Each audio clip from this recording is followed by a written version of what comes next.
Hey everyone, welcome to part 2 of my interview with Brian Pulliam. Brian is a career coach. In the last episode, we talked about what does that really mean and why might it be useful? How could you integrate coaching into your career? Some of Brian's ups and downs in his career, as well as some advice around your candidacy in your in your job search as an engineer or an engineering leader. In this episode, we're going to talk a little bit more about those tactics in your job search and how to, for example, take the questions take the values of the companies that you are applying to and turn them into material for your interview. This is super, extremely helpful. If you don't listen to any other episode about interviewing, I recommend you listen to this one. Brian is such an incredible coach for me, and I'd love for you to check out his coaching. Just a disclaimer, we said this on the last episode as well. I did agree to have Brian come on as part of my payment for my own coaching. So Brian is not compensating me with anything other than his own services. I do believe in Brian's ability to coach.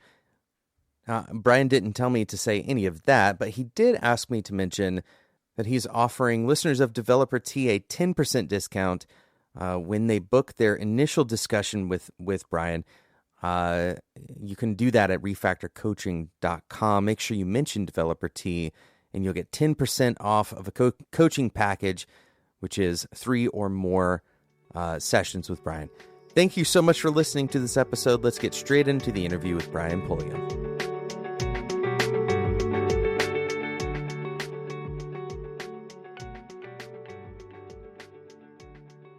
Yeah. And even if the person who's asking you doesn't ask that exact question, if it's close enough, they'll usually let you paraphrase it. You'll say, well, what comes to mind is not X, but it's X prime. Yep. So let me tell you that story, and then I'll ask you if you want to go deeper, if you'd like a different example. Like, how does that sound? And they're like, yeah, sure. Yeah, it's kind of going back to your redirect. Yeah, go ahead. Going back to your discussion about the color palette. It's like they're going to ask a question that fits on the full gradient or the full color wheel, and you have to snap it to the closest one, right? Like you're going to snap it to, and most of the time interviewers would rather you snap to than to say, well, I don't really have a good story, right? Like I don't really know. What's the intent with asking that story, right? Yeah, exactly. You got to think a little, you got to put your big brain on, right? And you got to say, I'll share another like worst kept secret. If a company's big enough to have a company values page or like a core values page, you should convert every single one of those core values into a question that starts with, tell me about a time when you demonstrated X. And you should be ready to ask that question. And I mean, I don't know what your experience is, but I've been flabbergasted by how few people are prepared for answering those questions that are effectively like an open book that are sitting on a homepage that anyone can go look at. Yep. Even before the interview. I'm going to do this live right now with you, actually. I think it'll be a cool exercise because I haven't announced this yet. And by the time this episode comes out, I will have started my job. So it's okay. I'm joining Calendly, which you already know. Yes. Congratulations. They have 4 values that are on their careers page, right? Value number 1 is start with human. Value number 2, find a way. Value number 3 is focus wisely. And finally, value number 4 is strive for excellence. And all of these can be very quickly turned into multiple versions of a question, right?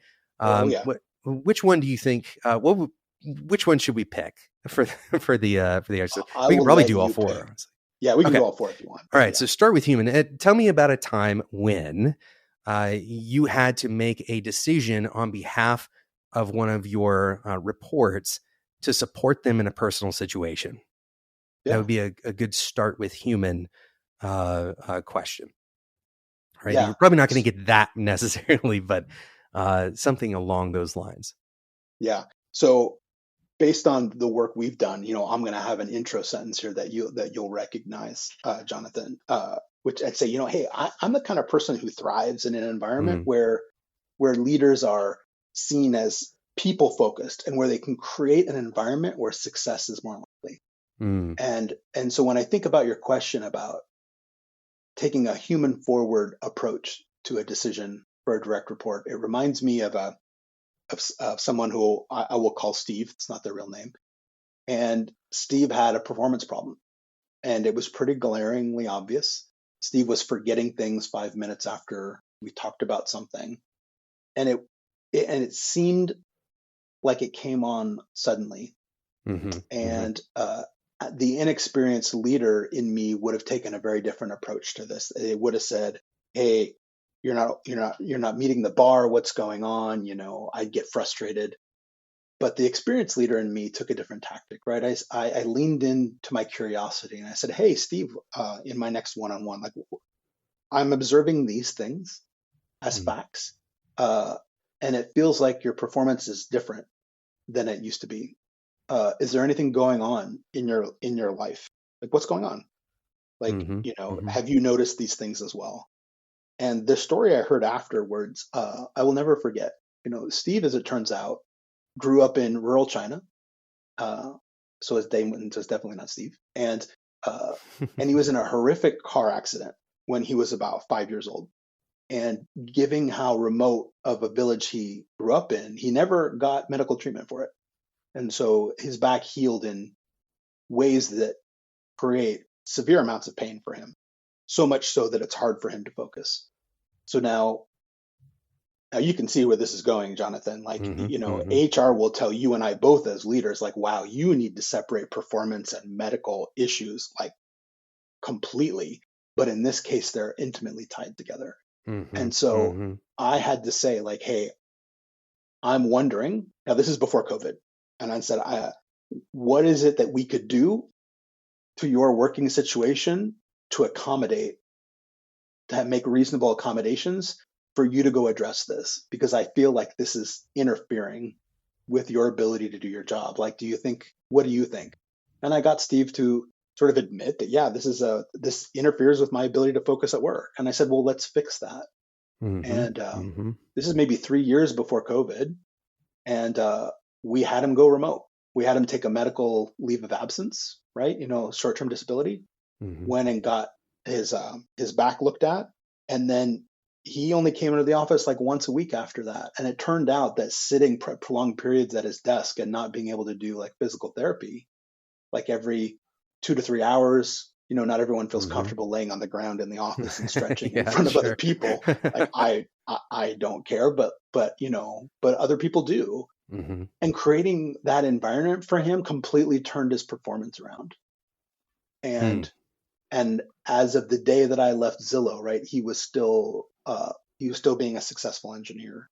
So I think there's a case there to say, lean into what I learned from that is to lean into the curiosity of understanding why something is happening and not making a judgment call, and not calling Steve a slacker or assuming that it's even intentional, but to better understand like the whole person, and then see what you could do in order to create an environment where success is more likely. Because that's what a good leader would do. Right? And as an interviewer, I'm sitting here, I'm taking notes. I'm like, man, this is great. As as somebody that you've coached, I know behind the curtain, I just heard the L at the end there. Yeah, Should we can talk about that if you like, the the response that we have laid out with this question. So here's what I love about what we just heard together. All right. yeah. And that was not prepared for, just to keep it everything above board. Oh Like no, not at all. we didn't Yeah, talk about yeah, this. this yeah, is this is actually me putting Brian to the test a little bit. Um, yeah, the you pivoted this story that you clearly have prepared, right? The story was prepared, but you didn't know I was going to ask you about that. nope, You pivoted from start with human to tell me about a time that you took a personalized approach to performance, right? And that's what we're talking about when we say snap to, is yeah, you have this story that you have, very good detail on. It shows a lot of different important values that you hold, a lot of important kind of outcomes that a company would care about. in a single succinct story. But it didn't have to be only this thing about starting with human. You don't have something on your side that is labeled start with human, right? It's No, I don't. you're adjusting and you're translating between these things. And so it takes a little bit of practice. And I think that's kind of an underpinning of what we're talking about here, is that your interview process and multiple interviews, hopefully, that you're going to go through, their practice, their opportunities for you to, and you can do this with the values, like you're saying, do it with the values on the page of the company that you're getting ready to interview at. Look at a value, look at your stories and say, this one kind of fits that one. This one fits that one. Yeah. Would you agree with that kind of approach? Yeah. Yeah. And that's why code coverage comes to mind for me, right? It's like, well, what stories can cover these values that these companies have? And they're not that different, right? Right. Companies care about teamwork, they care about excellence, they care about integrity, they care about visibility. Yep. If you think about what a reasonable company would want to see in the behaviors that its employees demonstrate, you're going to get something like 80 or 90% coverage. So I would say that's not a bad place to be. What do you think about potentially even referencing the values if they don't ask you about the values? Having those available and saying, hey, this kind of reminds me of the value of focus wisely. Here's a story that kind of matches that. Does that feel too on the nose? How does that feel just, first hearing it? Yeah, I like to coach my clients to mention it, but not to be so overt about it. Yeah, right. So there's a little bit of subtlety here. So at Zillow, they used to have a core value called turn on the lights. Zillow was born out of this idea of giving information to people that didn't have it before, like how much your neighbor's house is worth, and being able to see that amongst the really broad neighborhoods, and that empowers you to make a better decision, whether you're buying or selling, whatever. And so they used to, probably still do, have a question about, tell me about a time when you discovered an issue but it wasn't like necessarily a great thing. Like you noticed a big mistake that you made, and it was going to impact the timeline for a project. Like, what did you do? And they're looking to see if you will tell a story about when you turned on the lights, either for something good, or more importantly, when something wasn't good, or where you're too afraid to share those details. Yeah. Right? Yeah. So in a case like that, you can imagine that I wouldn't say, well, since one of your core values is turn on the lights. Right. Yeah, of course. And you're asking me a question that sounds like it's like you're looking to evaluate whether I have a story that aligns with the company value. That's pretty like bull in a china shop. Like, we don't need to do that, right? Right. Yeah. That doesn't maybe increase your chances of getting the offer. It just kind of makes you come across as a little junior. So, more senior people also have more mature communication styles. But I would reference turn on the lights. I'd say, now that I think about it, I do have a turn on the light story. And that's all I would say. And then I would go tell my story. But just mentioning those 4 words so that they know that I know. And that my story is very clearly connected to turn on the lights. Like, you could argue that the HR story I just told you about Steve, you could argue that's turning on the lights too. I got someone else to turn on the lights about a real problem that was standing in the way of their performance that they hadn't shared before. That may even be considered that maybe they didn't feel comfortable until you actually prompted them to tell. Yeah. Yeah. And in fact, for a while, I didn't get that answer. Yeah, I had to ask that person 4 or 5 times in order for them to finally open up about it. Yep.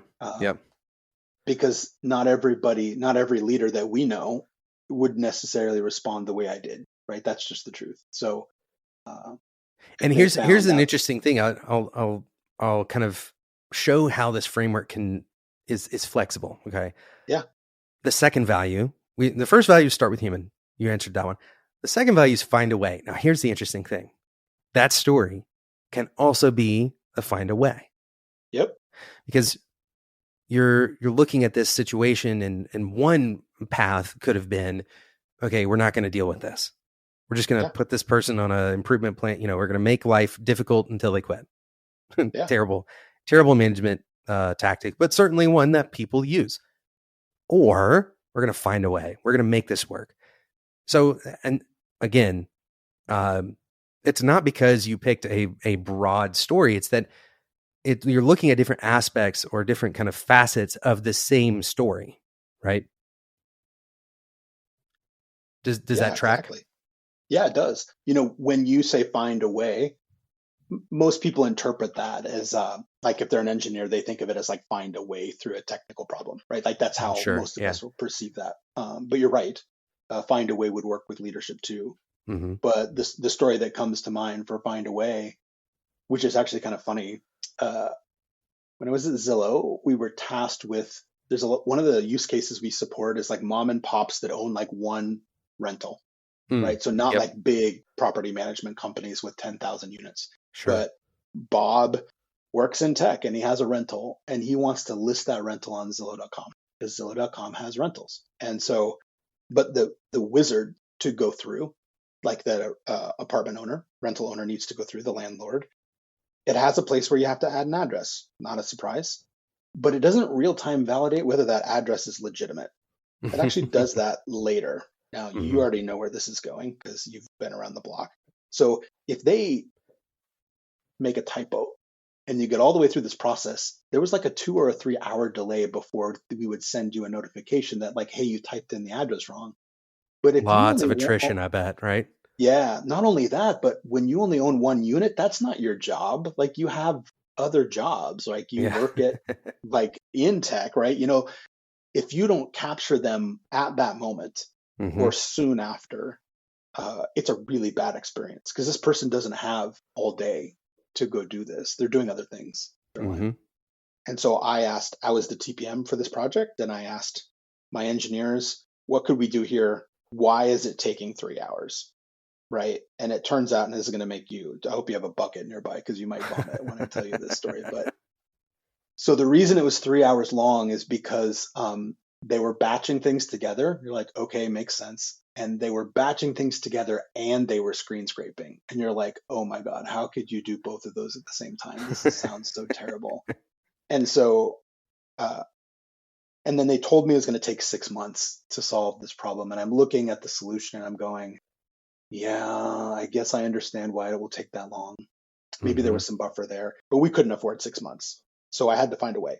And I dug deeper into why there was this delay. Why were there these batch processes that were happening?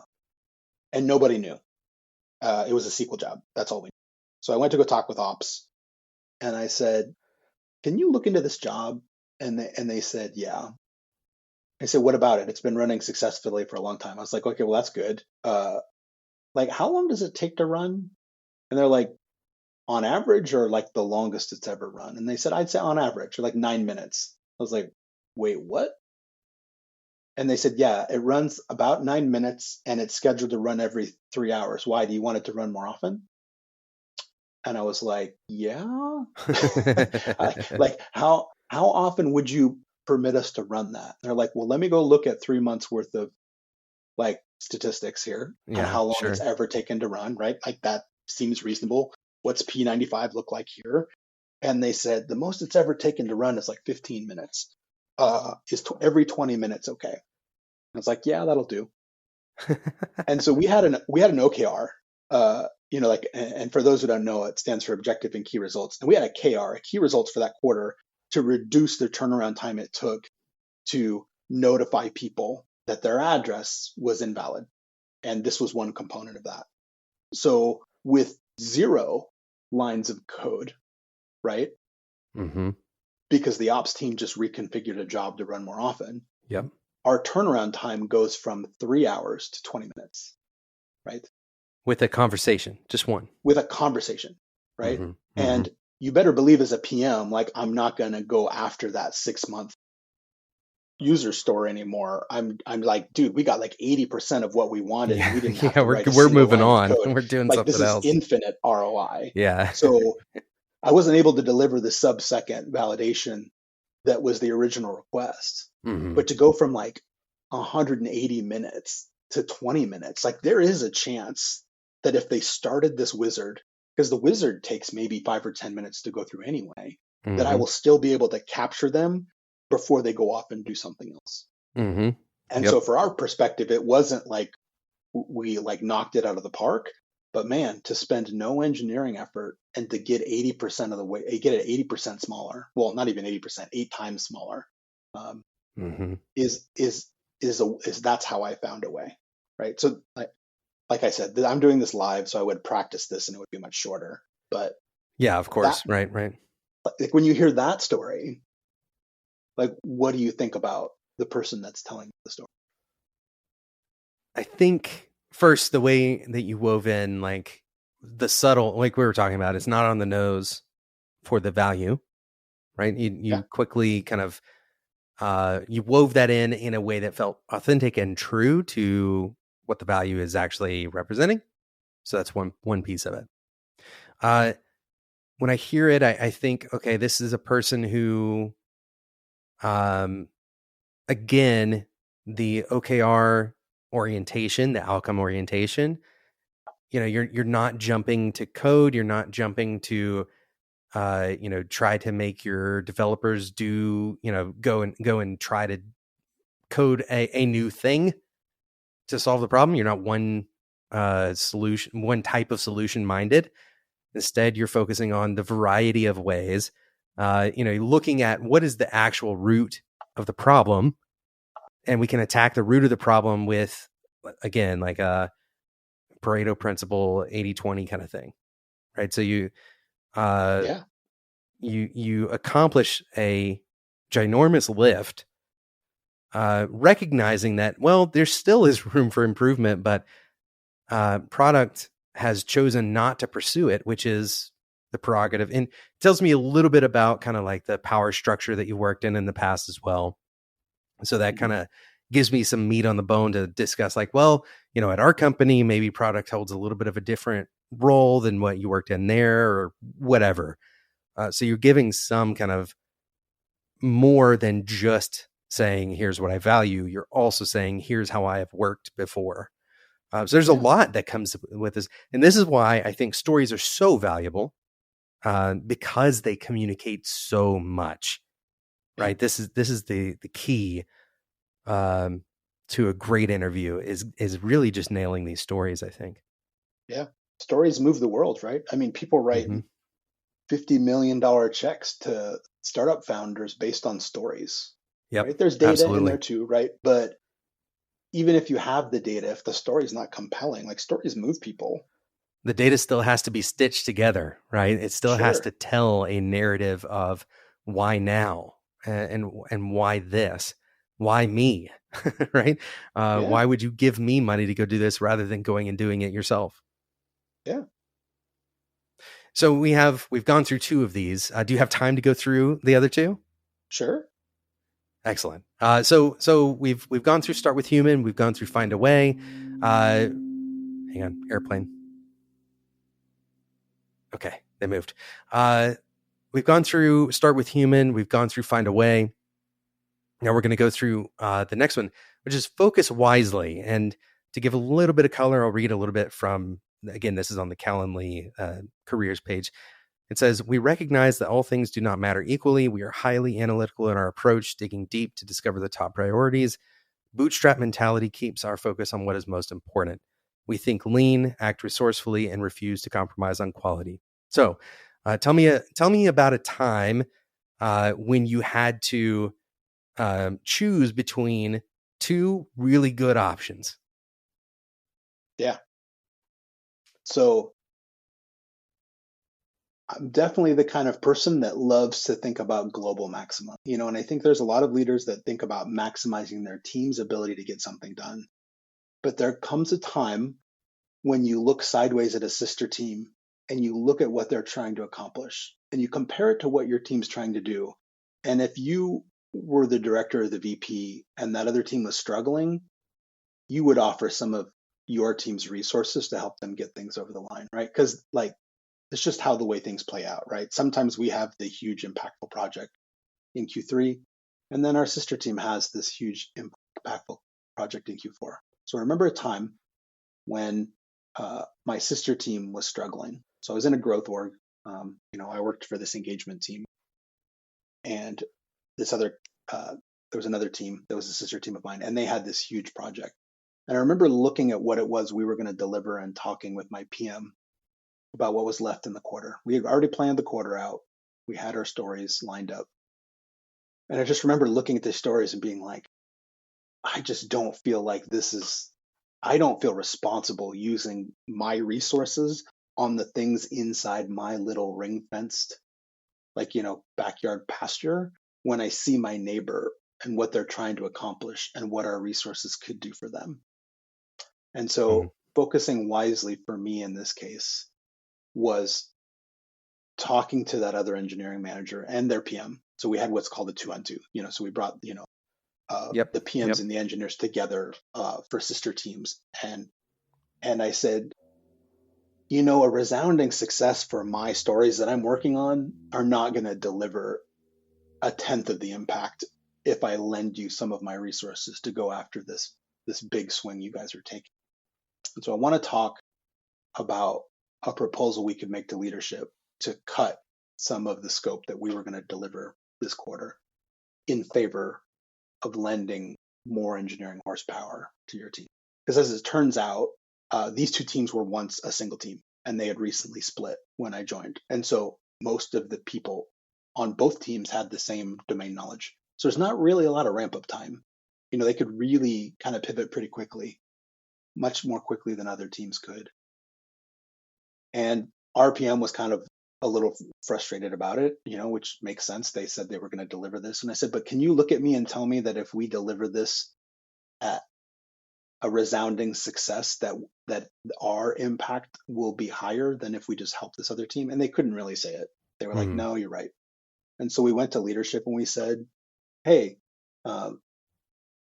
we want to lend some non-zero amount of resources to this team. And we have a proposal for how many people that is, but we want to explain why. And then we want to get your blessing on this idea. And then we want to talk about the minutia of like how much, right? Because there's an if we should do this. And then there's okay, well, how many resources should go over there? And that worked really well. And it not only did it give my team an opportunity to work with people they missed working with because the team had split, but it also gave them an opportunity on their own reviews that year to write about something that they were a part of that was 10 times larger than if they had delivered things on our backlog. Right? And what does that do to their resume and their review and their ability to grow as engineers? And also, what does it do when I can model as a leader this behavior that I shouldn't just care about what's on my roadmap? I should have this idea of global maxima, not just local maxima, right? So not all environments will support that, but that's environments that I look for when I'm interviewing. And so I would kind of weave that into the interview and say, so is that type of behavior something that would be encouraged at a company like this? Yeah, and absolutely. If the answer is no, then it might not be a good place for me to take an offer. Right. And I think that's an important note here is that you're not, again, going back to what you said earlier, I think this is so critical. This is not a test. You're not this is not an essay, right? You're not trying to score certain points. You are legitimately answering a question, right? Sure. You're answering a question in a way that shows kind of thinking like a spectrum analyzer kind of way of thinking about this. It's like, where do you live on this spectrum for focus wisely? Well, I live in this area where I think about global maxima. Is that something that makes sense? Or, the alternative to that somewhere else on the spectrum? It's not necessarily positive or negative. It's more just, how do you operate, right? What are your ways of thinking about focus? Maybe you focus hardcore and you, this is an alternative version. You focus very much so you protect your team from outside invaders, and it's not a global maxima. hey, we have these things to accomplish with our team, and maybe that works in particular environments or something. I don't know. Yeah, As a kind of an illustration here, because we're kind of doing a mock interview. I just sure. realized that we didn't really preface that. I'm going to kind of respond as the interviewer might about that specific story you told to see, so we can kind of explain, like, when you're prepping these stories, don't just prep the story and then if you get asked a question about it, you fall apart, right? There's some contextual information. So I'm going to ask you a question about that story. I've seen a similar kind of approach where, one team can say, oh, hey, I see team A is struggling. So team B, I lead team B. I'm going to give you a couple of my developers for a few months. I've seen that fail in particularly strange ways. One way that it fails is if you're shoveling resources around constantly. So there's not really a sense of continuity for the team. And then the second way that I've seen this fail is if the other team feels threatened by the need for those resources. They feel that their opportunity to show that they can succeed has somehow been diminished, that they need someone to come help them along. So Yeah. I'm curious, how did you think about those kinds of risks when you made this offer, and then how did you mitigate those risks? Yeah. So since that original team, so context here, when I joined, this team split, this big team split into two small teams. So when this event happened, it had not been too long after that. So there's still a strong sense of camaraderie between these two teams. In fact, the best way to describe the environment is that they miss working with those people that they used to work with. Mm. And so in that sense, there's an advantage here because this is an opportunity to give them something that's hard to give them after a split, which is to get the band back together, right? Yeah, yeah. and go work on this thing.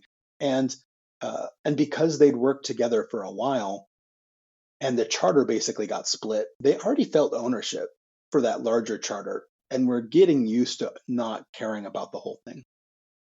And so there's this real psychological ownership that existed on that team even before the split. And so this opportunity to help the coworkers that they enjoyed working with was something that they were looking forward to. So that's one thing. Two, if we think about what the cellular process of mitosis, right? Like a cell kind of starts out kind of like a circle and then gets a little stretchy, and then the space between them gets a little thinner and then boink, they kind of become two cells from. And so that process was happening organizationally here. So I don't feel like it was chaos for them to help their prior coworkers get something really important over the finish line. Mm-hmm. Uh, and then secondly, in terms of did that other team feel threatened by that? It's like, not really. This is not some stranger team. This is people they'd worked with up until 4 to 8 weeks ago. And so they missed working with these people. They wanted to work with them.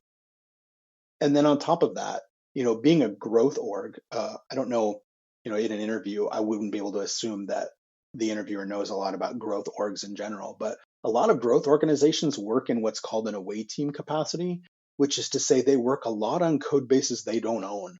Mm-hmm. And so a growth team kind of goes around and looks at what other teams haven't prioritized for the quarter because they don't have the resources. And anything right below the cut line, we might volunteer to do work in that code base that belongs to another team. We have a good relationship with them and we've set up some contracts about what's expected, supportability, things like that. And so this idea of helping another team is also sort of embedded into the cultural DNA of a growth organization. So in that way, the worry about it feeling threatened, it's like, well, no, that other team is actually doing the same thing we're doing. They are volunteering their resources to other orgs in order to work on things they don't have capacity for. So since we're in the process of offering our resources to other teams, they're a lot less likely to feel threatened when they are experiencing the other side of that. Does that answer Yeah, your it question? sounds like there's like this is a practice like a supported practice in the Yeah. org. And so it's not an unusual or unexpected thing for that to happen. It just so happens that you had the opportunity to tap into that established way of doing things in order to optimize for the global maximum. Yeah, for sure. And I've been in experiences where that didn't happen. Mm-hmm. The inverse of this for me is I can't share the details of the metrics themselves, but when I was once working on a team that was in charge of ensuring people buy more crypto. They've already bought once. We just want to make them buy more often. Mm-hmm. And then I remembered looking at a startling statistic of an upstream team. Okay, so in order to buy crypto, you have to have a payment method. Spoiler alert: you have to have a way to a means to buy things when you want to buy them. So, but in crypto, you can't use a credit card. It's not allowed. So you have to be willing to connect basically your checking account to an app Mm-hmm. to buy crypto. Not everybody wants to do that, right? Yeah, sure. Because if a hack happens and suddenly like people just go immediately into nightmare scenarios. I would think that crypto is not the first, like trust and crypto are not the first two That's things. not the first word that comes to mind, Yeah, right? exactly. When we think about crypto, especially even if you know more about it, the idea of undoing a transaction is not really Not possible in crypto, possible. right? Yeah, Like right. not the way ledgers work, right? So Oops, uh, extra zero. Too bad. yeah, or oops, send it to X000 as an address, and I just burned something, right? Rather Right. than Yeah. transferring it, it just doesn't exist anymore. So, and I remembered seeing this really startling statistic of an upstream team about what percent of the time when someone tries to add a payment method have they been successful 1 week later. And there's a number that I thought, like a percentage in my head that I had. And when I heard what the real number was, it was off by a factor of 10, meaning it was 10 times lower than I thought it would be. Mm-hmm. And I was like, wait a second. In my mind, I'm like, you're telling me there are millions of people stuck behind this add payment method dam that want to give us money and haven't been able to set up their payment method yet. And my team is working on all these tiny little features to try and get people to buy a little bit more crypto. When if we went and helped that other team with that problem, it would be several orders of magnitude larger of an increase. Mm-hmm. Because if you've got a million people outside your restaurant that want to walk in, what do? You want to make your restaurant bigger, right? Or Mm-hmm. you make the Yeah. doors wider. And I remember thinking, wow, I really my number one priority now is to widen that funnel. Like, right, if this was an hourglass of sorts, like how do I make that choke point? How do I widen that choke point? Because just doing that would be so much more impactful than working on these features I have. Mm. Yeah. But that requires being really creative and trying to convince people in other orgs to let you work on their code base, and not everybody's comfortable with that. So, Right. Yeah. yeah, It reminds me of something we were talking about earlier, and I think it applies to this too. Um, the theory of constraints, and really just thinking about system variables and where is the bottleneck. We were talking about earlier about the effectiveness or lack thereof of focusing on the technical aspects. That's not the bottleneck for yeah, most of these roles. In the same way, we can talk about this global maxima idea uh, of recognizing where the bottleneck is uh, for the organization rather than bottlenecking at some sub part. Right? It doesn't matter how fast your team is running; the org can still fail, and just so happens your team is a part of it. But yeah, now we're kind of piercing the veil of our mock interview a little bit. But this is so again, you've shown like you have such a good level or a high level of awareness about what these stories mean, and contextually you didn't memorize a script, I guess is what I'm trying to get at. nope, You have certain points that you want to hit in the beat of the story, but it's not like you're reading a script out and then when somebody asks you a question to dig deeper on a particular aspect that you fall apart. you're able to talk about it because you understand the story, not because you've memorized key points or talking points without the context. Yeah, absolutely. And I think one thing that's really important to know, like, and you and I know this as interviewers, Jonathan, but to share with the audience, it is 90% more likely that you will talk too long than you will talk not enough. Yeah, right. So this is something you told me that actually was good reminder and something that I had not really thought about in an interview. It's something yeah, go ahead. Sorry. Yeah. So there is no real downside to providing a concise verbal answer and then inviting more discussion, because it feels more like a conversation rather than a soliloquy. Yeah. Right. And so, but you and I have both, I'm sure, written feedback like, wow, I asked a simple question and they went on for 15 minutes. And in a way that's factually true, but there are not that many interviewers that will interrupt you to make sure that we set aside enough time to get through everything we should get through. So there are people out there that if you talk too long, they won't stop you. Right. Yeah. So you want to eliminate that risk. And tactically, the way to do that is to have a concise answer and then not to say, would you like to go deeper, but just assume they want to. Where would you like to go deeper? Or where would you like to, what details would you like to know? And that making your responses more concise means you can't get too far away from what the interviewer wants to hear, as long as you're asking these check-in questions as you go. And you'll never get penalized for a concise answer with a check-in question. Mm-hmm. And because this goes back to yeah, go ahead. I was just going to say, it goes back to the signal discussion. Yep. Right. Because do you have the signal you need, or do we need to go deeper? Right. And our default is likely to keep providing signal like we're a hose that they turned on. Right. Like, and just wait for them to move it along. But actually what we should be doing is, we understand if you walk into an interview and you recognize, okay, this person has, let's say, 10 things that they need signal on. And in order for us to get through all 10 of them, we might need every minute of this interview. Yeah. You want to get to all 10 of those. You want the signal to be there, because if you only get through, let's say, a third, and make no mistake about it, some things you're going to be weaker on than you are on other things. Let's imagine that the first third that you go through, you're weaker on than you would have been to the second and third thirds, the latter part of the interview. Then you've lost the opportunity to show your strengths, right? So you're not able to get to the important stuff.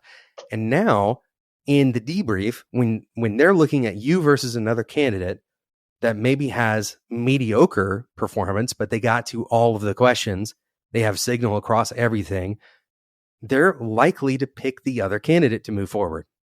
Does that square? Does that seem correct to you? Yeah. I mean, do you want to work with the person that rambles on? Of course not. Like in stand-up, when stand-up is supposed to be like 7 minutes and this person takes 7 minutes themselves, right? Yeah, exactly. Like, remember, we want to demonstrate behaviors that sort of accomplish, that answer this competence question, but that also pass this sort of coworker test, right? Do I want to work with this person? And that is often harder to describe in interview feedback, but I know you felt it. Like some of these interviews we take, we're like, man, I wish I had an opening. I'm going to write this person's name on a Post-it note somewhere, and if I move to another company and we get an opening, I'm finding this person on LinkedIn, calling them and saying, dude, you need to come here because you're amazing. Because interestingly, I would say I've even had interviewers that I would put in that category. But that's a different discussion. No, yeah. Like, I've done it the same way. I gave a really good interview experience to a few people at Coinbase, and they ended up not getting the offer. But they reached out to me later because they wanted to work with me in a different capacity. So it happens for sure. Yeah, absolutely. We'll be right back with a continuation of my interview with Brian Pulliam.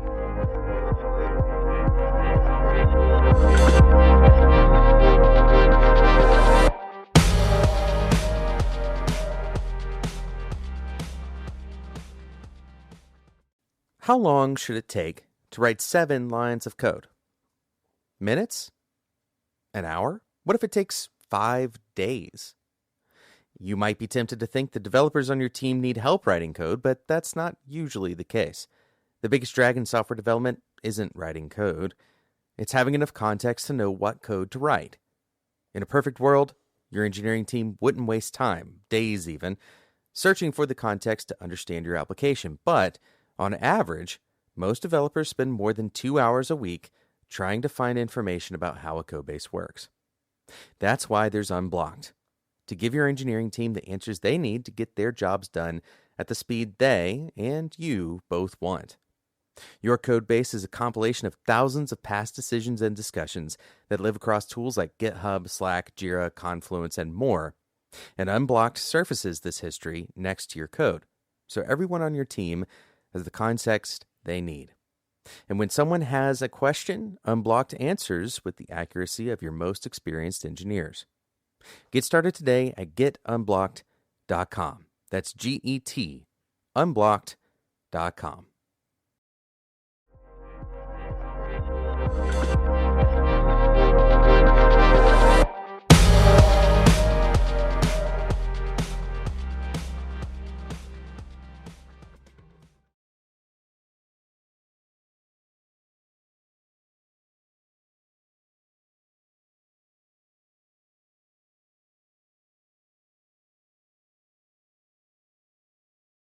This episode is probably going to be cut into 2 parts, and then we'll do another interview because what we really wanted to get into is this idea of starting out. What is the first 30 or 60 or 90 days? The infamous first 90 days book that's sitting on my desk right now. Literally, I'm looking at it. I really want to dig into that stuff with you in the next interview, probably. And we'll cut this one into 2 parts, but let's get into this last value and see how this what kind of story you could match to this particular value. Strive for excellence. A little bit of context: we are self-starters who crave empowerment, actively pursue opportunities for impact, take initiative, etc. This is the one that you kind of already mentioned. You're looking for excellence, right? Yeah. So tell me about a time. This might be the question. Tell me about a time when you really needed to go one step further than maybe what the base level expectation or what the spec said to go. Yeah. So I'm the kind of person who runs every role that I have in a very people forward manner. So when I joined Zillow, I joined as a technical PM on the CI/CD team. So for those that aren't familiar, it's like continuous integration, continuous development, build and deployment team, basically. So a lot of tech companies have a team chartered with owning the pipeline so that all the other teams can push their code, right? You can push it to test environments, shared test environments. They have the idea of staging or production. Production is usually handled by ops, depending on the culture of the company. So I joined this company as a TPM, and one of the first things any decent PM does is, especially if they own a platform team, is go talk to people. You're going to introduce yourself and ask them, "Hey, I'm new here.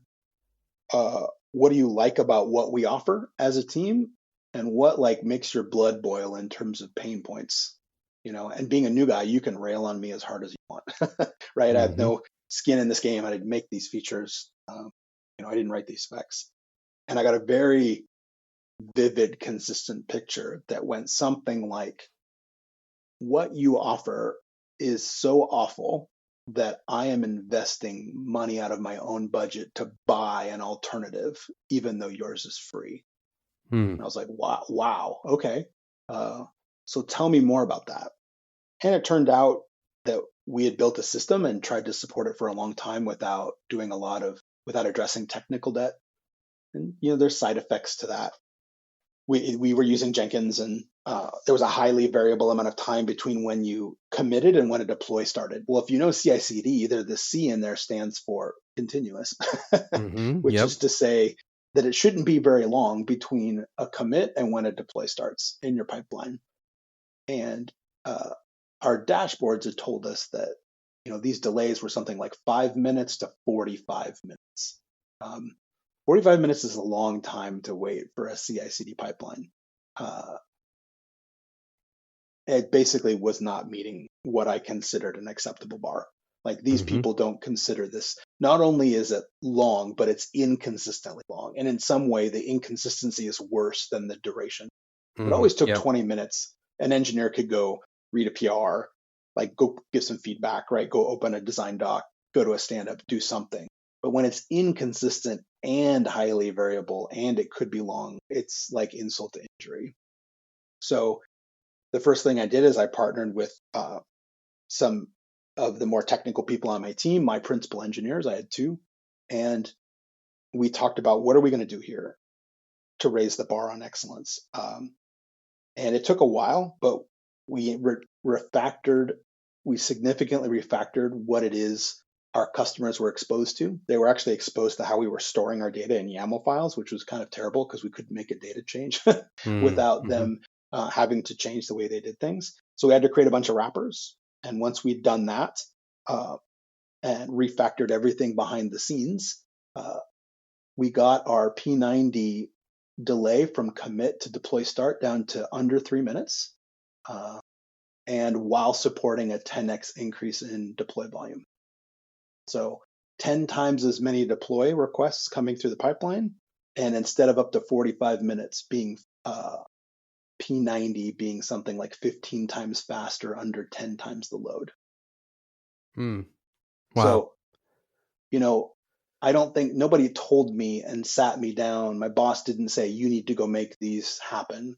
But when we started thinking about what's the right thing to do to encourage people to submit smaller PRs, it is certainly make the right thing the cheap thing. Yes. And so right. Our solution with this highly variable and very lengthy delay was encouraging people to create larger PRs because they didn't want to have to wait. And it's like, well, that's working against the spirit that we're trying to achieve here. Right. So Yep. what would a delighted customer see in terms of a measurable success criteria around stability, performance, and friction? And so once I did these interviews, our new mission became, we provide stable, fast, low friction developer experiences for all engineering teams at Zillow. And all of those adjectives had metrics. And when we met those metrics, we raised the bar. And no one told us to, but it was the right thing to do. So there's what we need to do to be acceptable, and then there's what we should offer, especially. And in our case, we just saw our team as the pit crew, right, for the race cars. And these engineering teams are race cars. And when they pit and they need to submit a deploy, the longer it takes, like the more our competitors are catching up to us. So once we instilled that kind of culture, then what we went after was a lot higher than we were expected to. Huh. So that tells me, as your interviewer, that tells me, one, you understand excellence in the way that I probably was asking about, this idea that there's some quality that is not necessarily explicitly defined. You don't have to have everything, handed to you in order to make a judgment call, right? That's part of excellence. There's an interesting wrinkle in this, and I'm curious what your thoughts are. This idea that there are bars that we set, that you have some intuition that 45 minutes is too long, 3 minutes is much better and probably acceptable. We're going to continue raising that bar, but that idea of there being some art to that.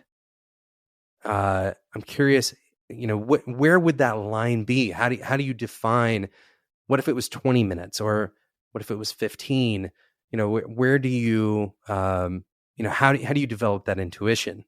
Might be a question I would ask as an interviewer here. Yeah. So I had never worked in a CI/CD team before I joined that team, so I didn't know what was reasonable when I started either. But when I went and met representatives from probably like 25 to 30 of the 35 engineering teams at the company, a pattern emerges. And the types of questions we ask are, well, what sucks about what we offer? And what would it look like for it to be a great experience for you? And I think you're probably familiar, Jonathan, like the law of five, right? There's this idea that if you take 5 data points, the odds that the median is somewhere between the min and the max of those 5 data points is something like 95%. I can't remember what the exact Yep. terminology is, but in a situation like this, when you ask, like, what is a reasonable commit to deploy, start, delay, you're going to get a range of numbers. And the reasonable one is probably somewhere in between that range. And then when you go back and you talk with the team and you say, okay, well, what can we accomplish? And then we say, well, this is what we could do quickly. And then you ask, well, like, what would it take for you to be proud of what we've done here? Like, not that just we got the work done, but like, what's the bar that's exciting for you to go after that makes you want to put that impact statement on your resume? Like when you move on to another job where you feel like you can kind of boast about how amazing we made this. Because I think a lot of people settle for, I'm going to insult people in an entire state when I say this, but like, I don't have like a lot of interest in going to New Jersey. So like, if I have to do a lot of work to win a trip to New Jersey, I'm not going to work hard for it. I'm sure people could say that about a lot of other things. But if you tell me that I could win a week-long catamaran trip in the Mediterranean, I will probably run through a few brick walls to make that happen, right? And so there's this idea that, and yes, there is a bit of judgment and data, that it needs to be compelling, but also feasible and exciting. It needs to be something that outsizes our resources, but not our intellect, right? This is a Simon Sinek quote, right? Like if a leader can give somebody a team that outsizes their resources, but not their intellect, then people will do everything they can to go after that problem. You have to give them something exciting to achieve. And sometimes that thing is harder to achieve, but we're more excited to achieve it. And it gives. Does that answer your question? I think so. Yeah. I think, part of the question is, how do you pick? And then the other part of the question is kind of like, how do you choose a threshold? But I don't think that is necessarily the insightful one. I think, to your point, there's the threshold is what is exciting.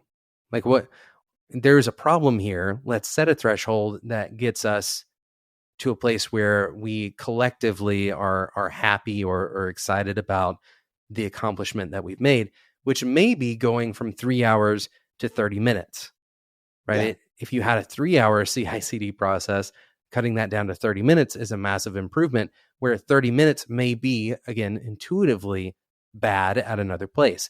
There's a lot of subjective kind of experience-based things to deal with in this kind of situation. But I think your heuristics are good on their own.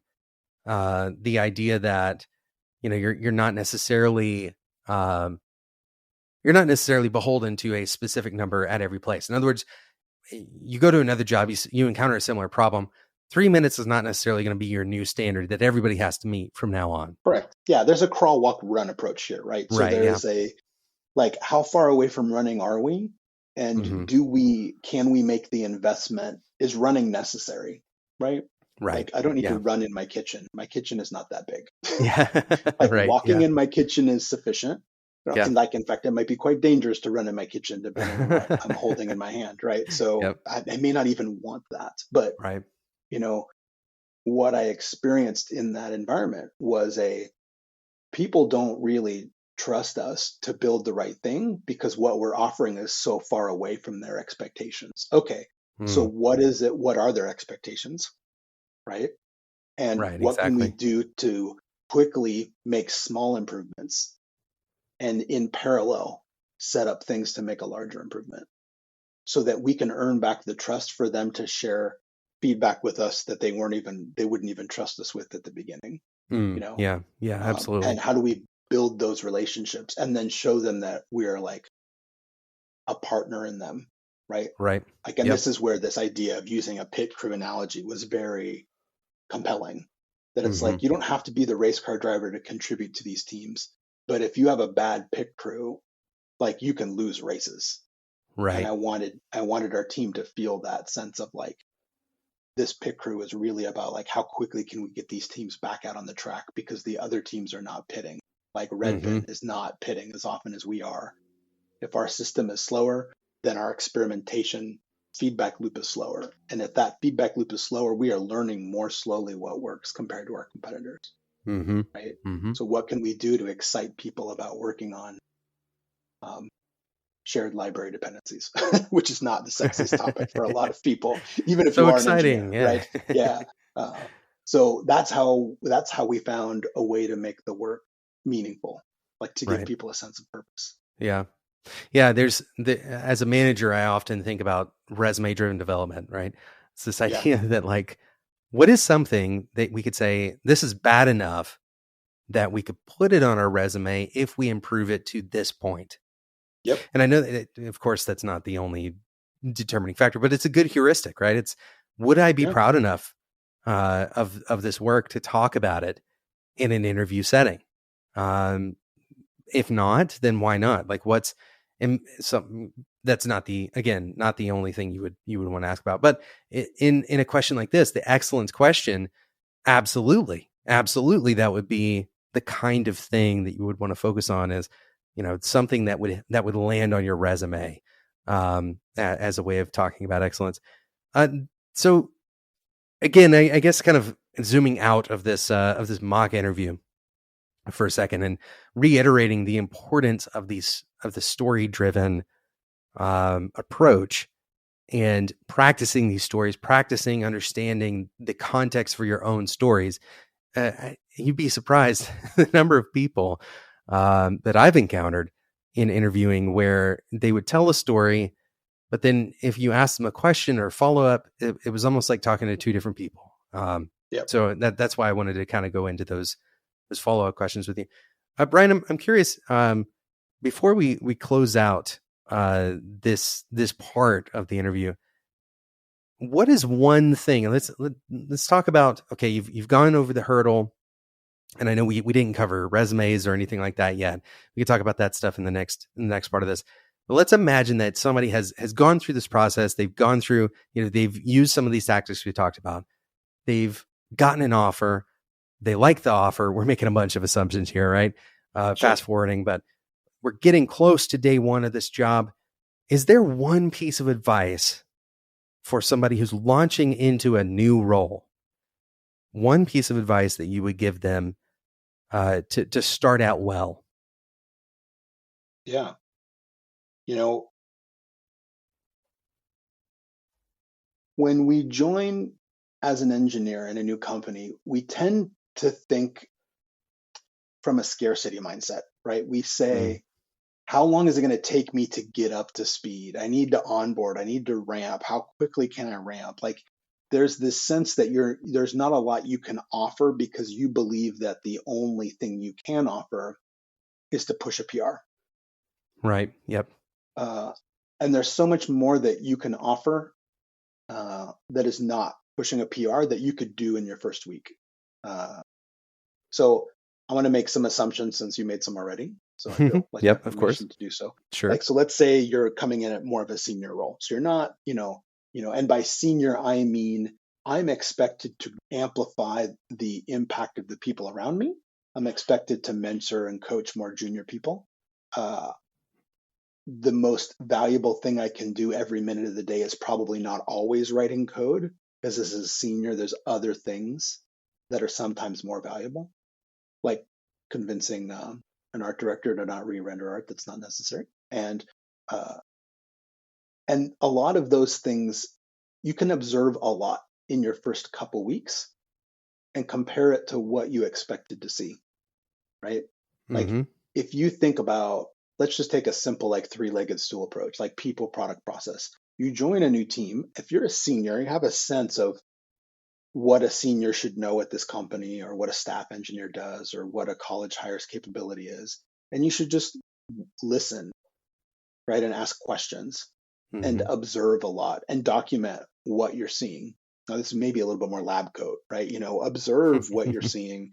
And I don't know if we ever talked about this onboarding exercise. I think we might do that in our next session. But this idea of just writing down observations, good observations, things that are working well, things that aren't working well, things that are confusing to you, and then Mm. just gathering them up and then talking with your manager about them in your first 30 days. You have your next one-on-one. You're like, I have this list.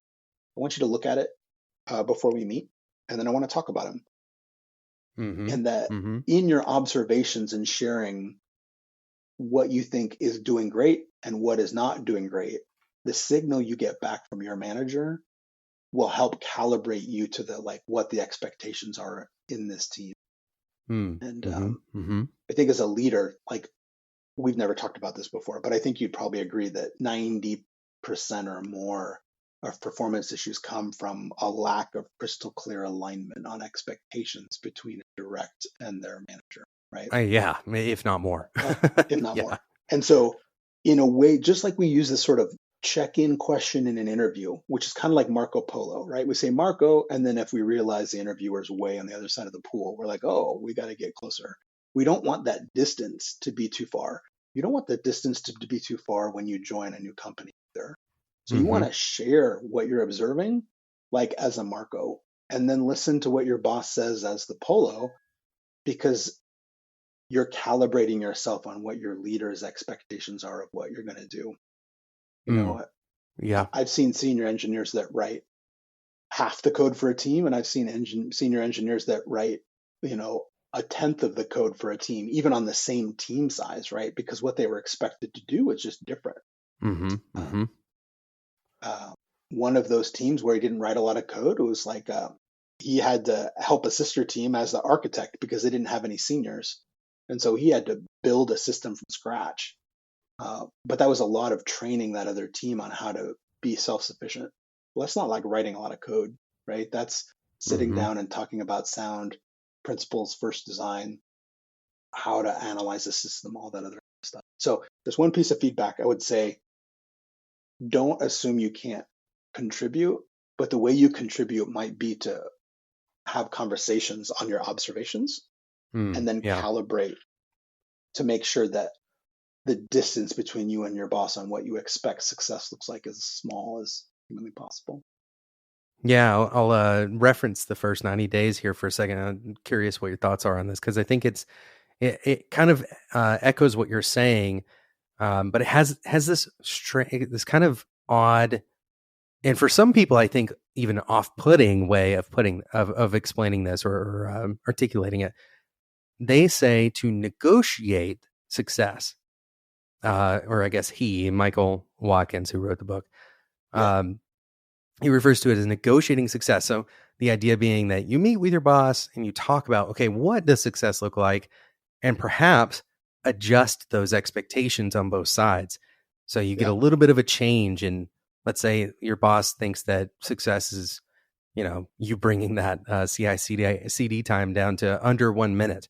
We might want to negotiate that up a little bit, or getting, well, like you said, alignment maybe is a better, I think, a more palatable way of thinking about, is how can you Yeah. negotiate success? Success is maybe defined outside of the negotiation table, but I think negotiating what your expectations are, that does track for me. What do you think about the language that he uses in the book for Yeah. So I'm a big fan of the first 90 days, like I am. But for those that? listening, With I'm a some huge fan. caveats, right? Yeah, with some caveats. I think the first third of the book is really good, in a way that it helps to identify what scenario, like, Mm-hmm. are you in, right? Are you in Mm-hmm. a Yep. startup, or are you in this whatever? It's the stars is the acronym they use in the book. Yep. But and I think that's helpful because there's some ramifications about what you should index on Mm-hmm.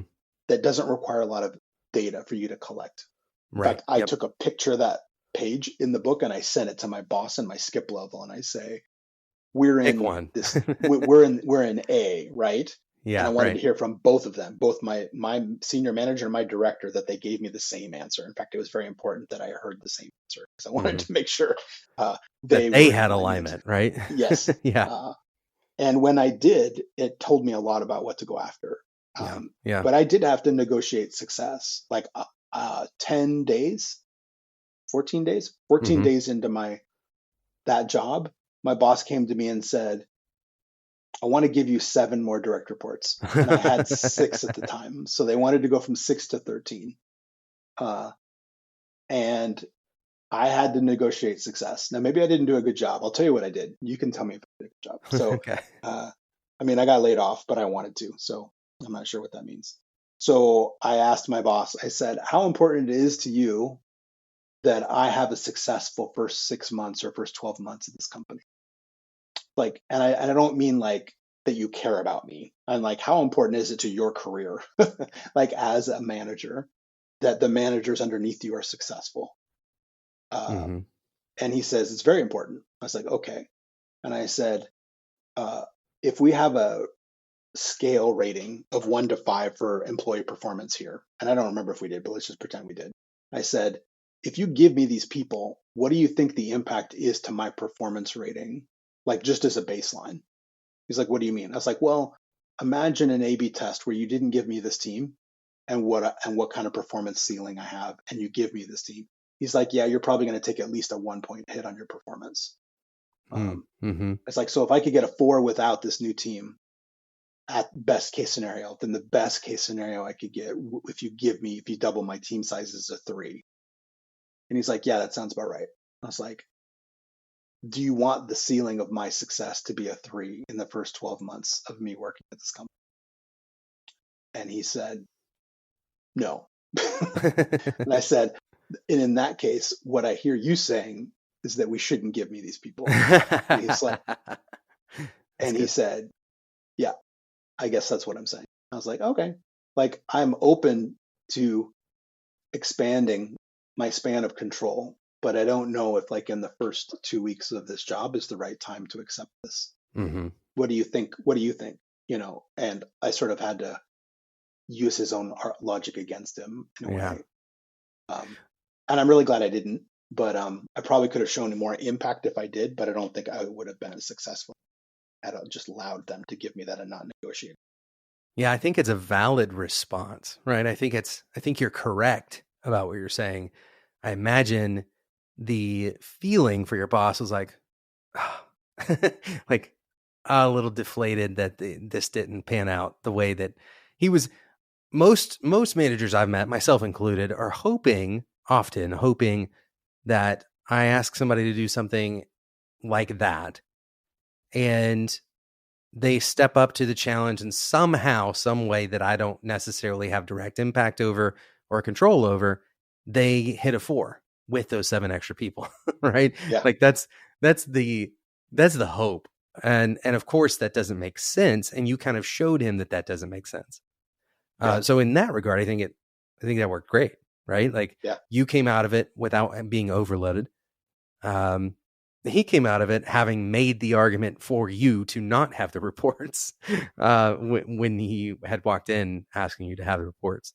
And yeah, I think, yeah, I mean, many people might say, "Oh, that's an opportunity," but I think you actually showed your manager my goal is not just to chase opportunity for the sake of opportunity in that situation, uh, but instead to say, no, I want to actually meet a level of excellence, going back to our earlier conversation, yeah, that's acceptable. That's where we set the bar. So if I'm not going to be able to do that with these people, do you still want me to move forward with that? yeah. Yeah, and did I probably lose out on career velocity? Absolutely. I'm sure, like, had I taken on 13 direct reports, maybe I would have got promoted to senior manager. Maybe I wouldn't have gotten laid off. But I'm being 1,000 years old now in tech terms. I'm very clear what it is I want, Hmm. right? And the type of environment I'm going to thrive in. And uh, and to just say yes, boss, and to accept those people. A lot of people would make a different decision there, but it's not what I was looking for. Mm-hmm.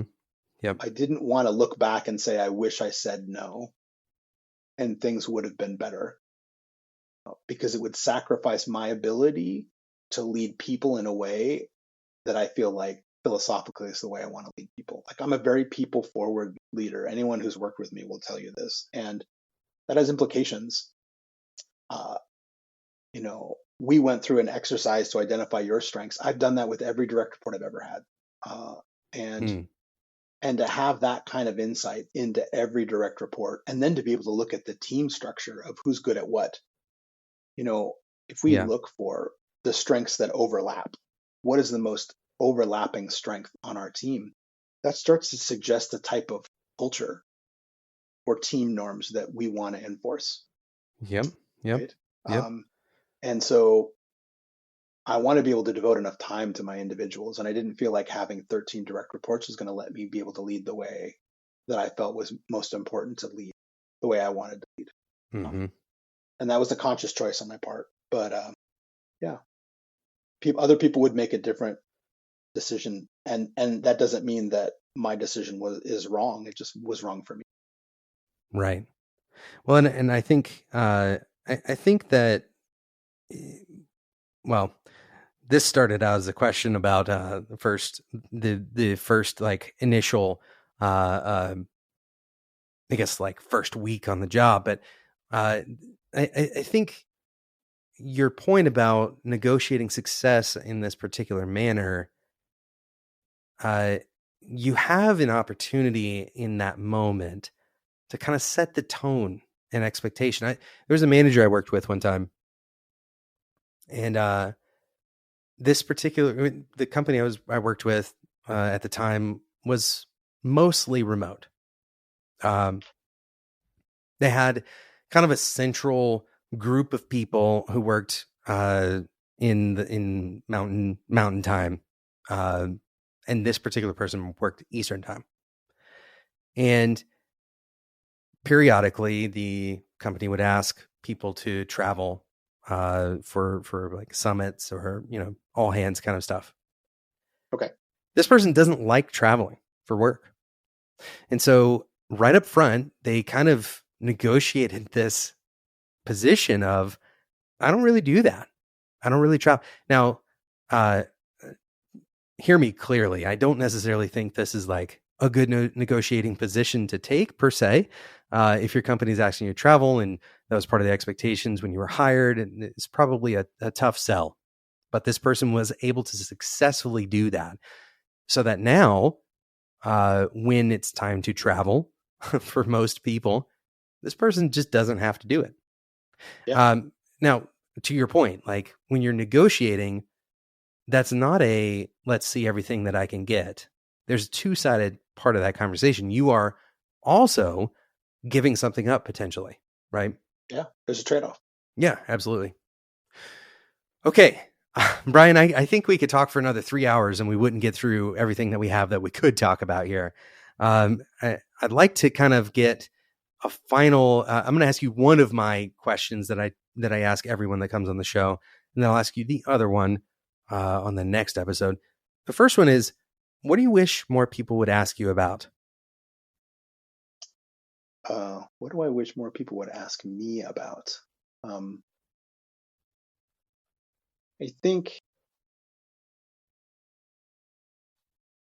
well, the first question that comes to mind is, why did you make this transition? Like, because for the people that don't know, like, I pretty much made a conscious transition to go from full-time work, earning a lot of money, like a lot of money in fintech, to earning like 84% less. Like, I took an 84% pay cut to do what I do now. Um, and I think I would love for everybody to ask me, why did you take that pay cut? Hmm. And how did you convince yourself that your happiness or your fulfillment was worth that much? Hmm. Because I think for 20 years of my career, I would never have thought that my fulfillment or my happiness was worth a pay cut of that magnitude. Hmm. Because it's a lot. I mean, I mean, just to be transparent, like we're talking about like a $500,000 a year pay cut, Mm-hmm. like not trivial amounts of money. And so I wish everyone I spoke to would ask me that so I could just share my story and provide maybe some feedback about what I thought about my career 5 years ago, what I think about my career 3 years ago, and what I think about my career today, because those three answers are so different. And I Mm. would love to share that with other people so they could find their own version of what a rich life is for them, which is not always financial. I would say rarely is financial the only part or the only Yeah, component of that. yeah, for sure. That's a very long answer to a very short question, but Yeah. hopefully it's helpful. So Well, I would say, given the number of answers that have gone longer, I would put this in the shorter column of all the answers that I've gotten to that question. yeah, Brian, thank you so much for your time. I look forward to our next discussion and, of course, to our sessions upcoming as well. If people are convinced, if we have convinced them that coaching is worth their time, worth their effort, worth their money, um, where would you send them? yeah. So if they're interested and they want to talk with me specifically, the best way is just to go look me up on LinkedIn, Brian Pulliam. Brian K. Pulliam is my URL handle on LinkedIn. Or they just go to refactorcoaching.com. That's my website. It's a really crappy landing page, as most engineers would make. I'm not a designer. Uh, but if you're curious about career coaching in general and how you might find a better one, we can talk a little bit about resources in the next episode to Sure. point them at. But the TLDR is don't settle for a coach that isn't a good fit for you because there's a lot of Mm, options out there and they all offer something different. And so making sure you interview a few before you decide, I think would be a good decision. You know, I what I offer is different than what other people offer, and I don't hide that. So if you're interested in coaching in general, get clear about what it is you want, so that you can go determine whether these people are a good fit for you. hmm And if people are interested in talking with me in particular, can you just go to refactorcoaching.com or look me up? Oh, and I'm not the Brian Pulliam from Albuquerque, New Mexico, who is a convicted double murderer. That's a different Brian Pulliam. So That's a different person. Okay. different person. So Good to know. I don't think he's going to be on LinkedIn, if I had to guess. yeah, probably not. Um, I will, yeah, I will also say that I have done exactly what you're saying. I've worked with multiple coaches, and you're exactly right that finding the right coach to help with the things that you care about, um, and with the kind of like awareness. Uh, Working with you, Brian, has been the first time that I've worked with a coach that has the technical experience to speak the language that I speak. And that was one of the critical factors for me.